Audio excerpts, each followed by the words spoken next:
Hello everybody, my name is James, hope you're all doing well, and welcome back to another video. So Alpine team boss Otmar Safnauer has spoken about how the team will move forward. Mercedes have praised Lewis Hamilton and George Russell, and Red Bull have made a new statement. Make sure to like the video, and subscribe for more Formula 1 content, but let's jump straight into the news. So let's start with Alpine, where team principal Otmar Safnauer said the team are not far off Mercedes and Aston Martin. Now the team have had a mixed start to the season. Like there have been races where both cars have finished in the points, but others like Baku where the team were just nowhere. But overall I'd say it's not been a great start for them, and right now they sit 82 points away from Mercedes and 88 points off Aston Martin in the Constructors' Championship. And Safnauer believes the team need to capitalise more in the next couple of races to close the gap. He was quoted by Racing News 365 as saying, "If we can outdevelop over the year, which is what we're trying to do, we're not that far off from a Mercedes or an Aston Martin."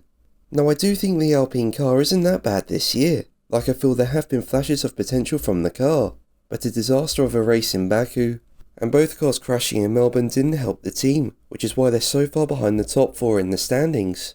But while I think they will start putting together more double points finishes and secure 5th in the standings this season, I don't think Alpine will close the gap to Mercedes or Aston Martin.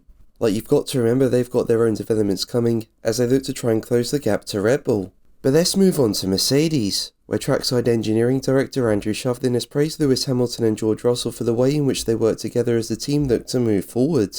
Now the last couple of races have been tough for the team, although they do believe a new major upgrade for Imola will help put them on the right direction to start fighting at the front again. And ahead of this, Shovlin has admitted that the level of cooperation between Hamilton and Russell has been really useful for the team while they face challenges.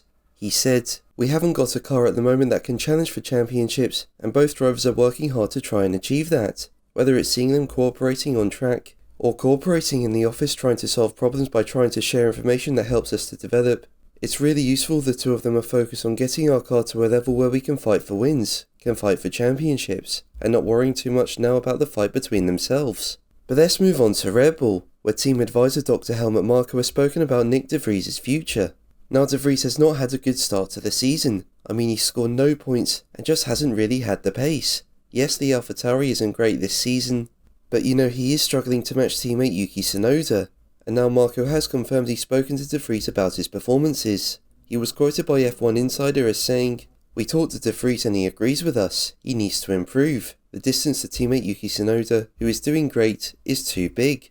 To speak in football player language, Nick got the yellow card, but not the red one yet." Now there were rumours about Red Bull reserve driver Daniel Ricciardo possibly replacing him, but Marko has said he's not currently being looked at as a potential replacement if De Vries fails to improve, and instead pointed to their talent pool in Formula 2.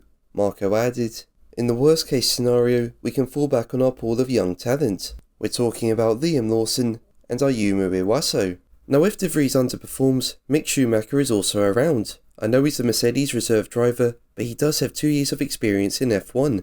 But Marko does not see a potential future with Schumacher, with him saying, "He's a Mercedes driver and doesn't appear in our plans. Toto Wolff is responsible for him."